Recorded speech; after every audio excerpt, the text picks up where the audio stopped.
Students, and those of you who are out in the audience, I mean, what kind of school has a cemetery?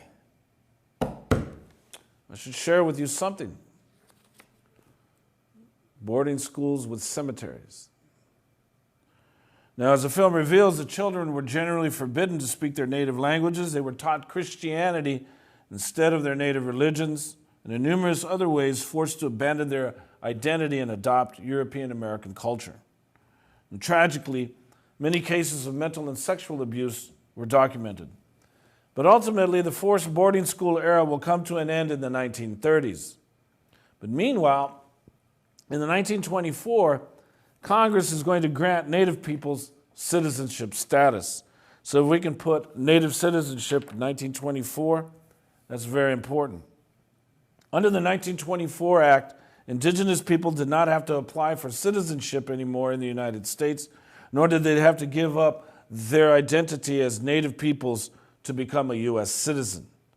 The 1920 census, after all, revealed that Native peoples represented half of 1% of the total U.S. population.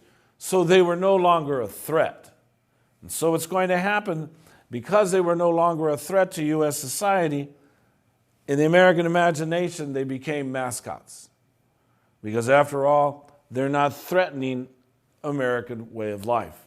So Native peoples, one of the things that was most important, of course, is when you go hunting, you put your animal heads up there on your wall, so you've got, whatever, buffalo head or lion head or whatever, deer head, whatever, and then there's the native. So the natives are up there with the animals, the lions and tigers and Indians, oh my. And Native peoples became mascots because after all now, weren't these Native peoples just brave? Weren't these Native peoples, they're lost, they're now part of the American imaginary. And so Native peoples, all peoples know about Native peoples is that they're somewhere up there, especially on Thanksgiving when the Dallas Cowboys play the Washington Redskins. So you've got the Redskins, you've got the Cleveland Indians, you've got the Kansas City Chiefs, you've got all of these, and people just never seen a Native person outside of that. So you have these mascots. And so, of course, this is what happened when we talk about immigration. And so, again, for those of you who are American, if you could just close in on my T-shirt. Again, if you're against immigration, well, then that's fine. When are you leaving? That is the key here. So when we talk about immigration policy, we never really address the Native American issue.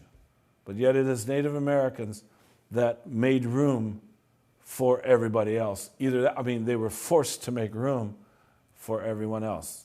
So please understand that, and that's how we appreciate the red beans. So we've covered the red beans. It is their homeland, which every immigrant group will eventually come to occupy. So I deliberately begin this course with Native people's experiences. So by understanding Native people's experiences with their environment and their eventual removal from their homelands, we can come to an appreciation of why every citizen of the United States must give thanks to the original inhabitants of this land, who at times, as I shared with you, welcomed immigrants, but most often throughout history were forced through war to make room for immigrants. So let's appreciate Native people's rich traditions, which form the basis or foundation of U.S. society and our existence today.